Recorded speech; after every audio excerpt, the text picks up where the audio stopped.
Hello, I'm John Janarone, Editor-in-Chief of Tech Edge. Very happy to be back here at Nasdaq Market Site with AvePoint, and we have today Mario Carvajal, who is the Chief Marketing Officer and Chief Strategy Officer there. Mario, thanks for joining us again.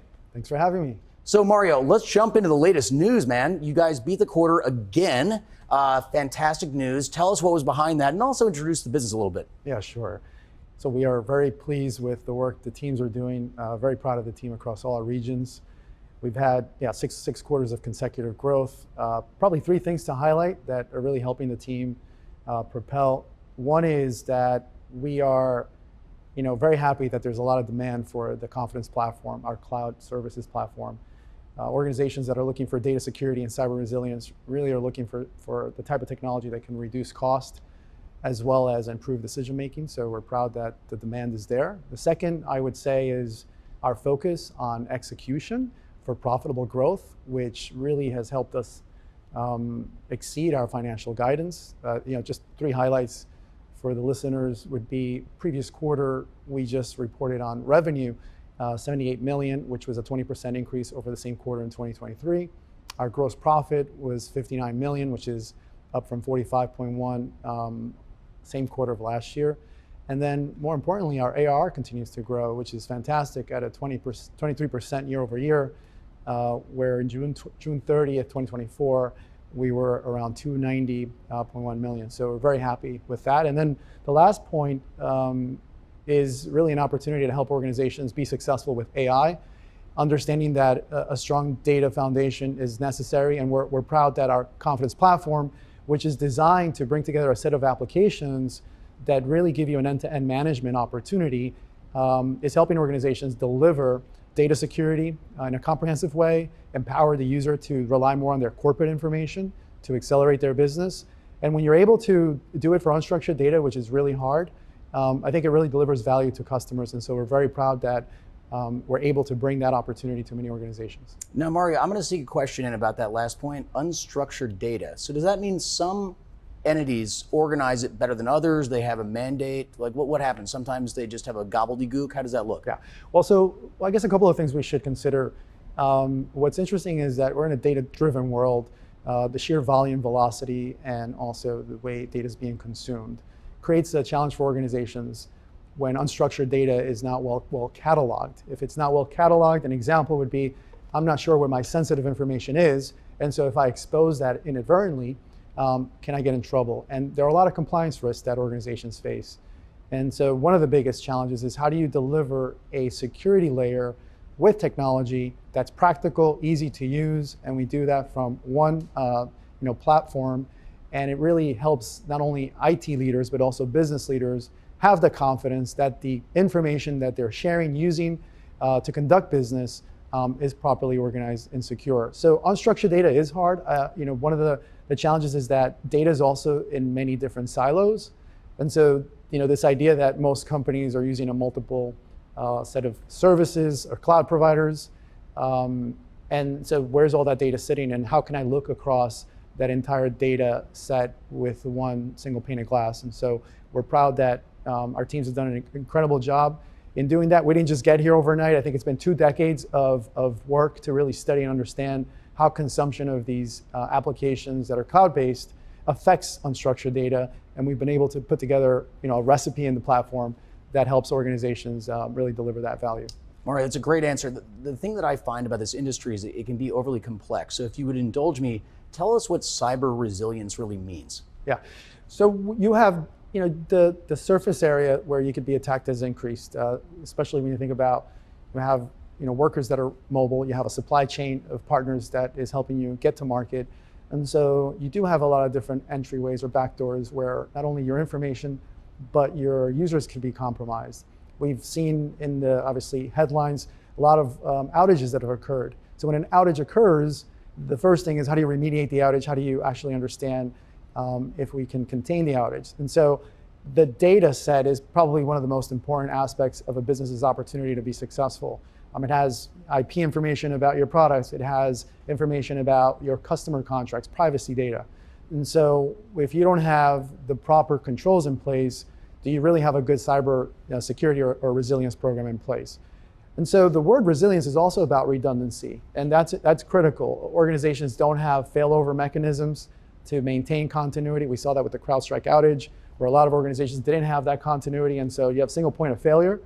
So it is critical that your cyber resilience program or approach factor in what am I doing for my data set as much as you probably concentrate on what am I doing at the network layer. And so it really affects an organization's confidence in ensuring that they could deliver value to their end customers and say, don't worry, we have your data, it's protected and it won't be compromised. Well, see, there you have it. I mean, we all know from airline episodes recently, right? This is a big deal. But let's just get back to business. CIOs, your chief information officers, or your clients, what are they looking for in 2025? Well, the first that we see written about as well as discussed in many panels and conferences is there really a return on the investment that we make into AI, whether you're considering building your own language models or using a third party. The second struggle is, well, is that ROI going to be about operational efficiency, or is it really going to help me deliver products faster than my competitors? And so ROI is definitely top of mind for everyone. I think from a CIO's perspective, if you're investing because you continue to digitize your organization or modernize your organization, are you sure you have the right formula to measure ROI in AI?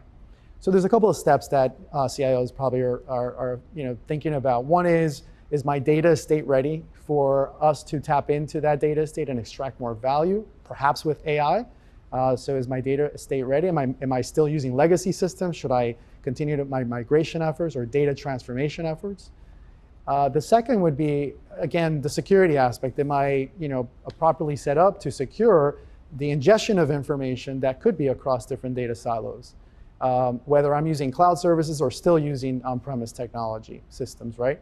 And the third would be, can I sustain? Can I actually improve the organization's ability to work on the most important aspects of the corporate information, but at the same time, I'm growing my business. Perhaps I'm going to acquire a company. Can I sustain that? Can I continue to grow that? Can I make it easy for my information workers to access the applications they need and the data they need? And so from a CIO's perspective, there are a number of things that you probably have to think about, not just a people perspective process, but also the technology and the choices I make in building that infrastructure set. And those are the types of discussions and conversations I'm often in. And we, from an AvePoint perspective, are coming in and saying, well, there's an aspect of what you're doing with your data that we could help you with. And it begins a good journey where we help them not only transform, but also think about and anticipate some of the challenges and risks that they face. So Mario, let's say, we talk about a company having a CIO, but maybe even very big companies that are in a different industry that's outside of tech, they might say, AI is important to us, we're hiring an AI person. What advice would you give to the new hire just going in cold? How do we start? How do I understand to use AI? Well, so one point we haven't talked about is the change management aspect of AI, which is, can we consider that whether you're rolling out some of the commercial products we've seen with prompt-based interfaces, so that we can improve our ability to find information or get smarter at writing a blog or a piece of content. There's a change that occurs in the way you're using the technology. So the human aspect of it, I think, is important. It's not just about the data science, the actual algorithms or structure for the AI product you're thinking of building, but it's, well, how are folks going to use it? Is it the kind of technology that improves the usability? Is it going to be difficult? How do I make sure someone doesn't have anxiety when they're sitting in front of a prompt and they don't really know, how do I get the maximum value when I don't know where to start or where to begin? So the user experience, I think, is going to be really important. So I would say, if you're going to hire folks in the AI aspect, it's not just about the infrastructure and the foundation of what's going to happen in the language model. It's also about the experience of the user and what that interaction's like. So Mario, I'm going a little off script, but I'm thinking to myself, I've seen a loss of trust with companies like Chipotle a few years ago, Boris had recently, and that's related to food safety and so on. But isn't it just as important that you have the same backing that you guys can provide to prevent that kind of loss of trust? I mean, if something goes wrong, it's disastrous, right? Right. Well, brand impact, right? I mean, reputational risks and brand impact could start with some of the examples you give. It could also, happen if you inadvertently use an AI component and you expose corporate information, sensitive information, salary information, for instance, or what we saw early in the discussions of AI capabilities, organizations that were exposing IP in their code. So I think what's important is that you think about your brand and what your brand is going to do to actually say AI could be an advantage to us.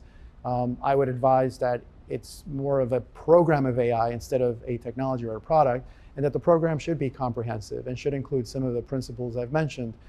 How do you deal with the change the organization is going to go through? How do you think about the security boundaries of the AI? And ultimately, how do you market the AI value, right? That's the other thing. We see a lot of abstract commercials that talk about AI, and most people say, well, what is it exactly is that? Yeah. So I think, coming up with examples that show real change and value to improve the life of someone, I think could be, important aspects to consider.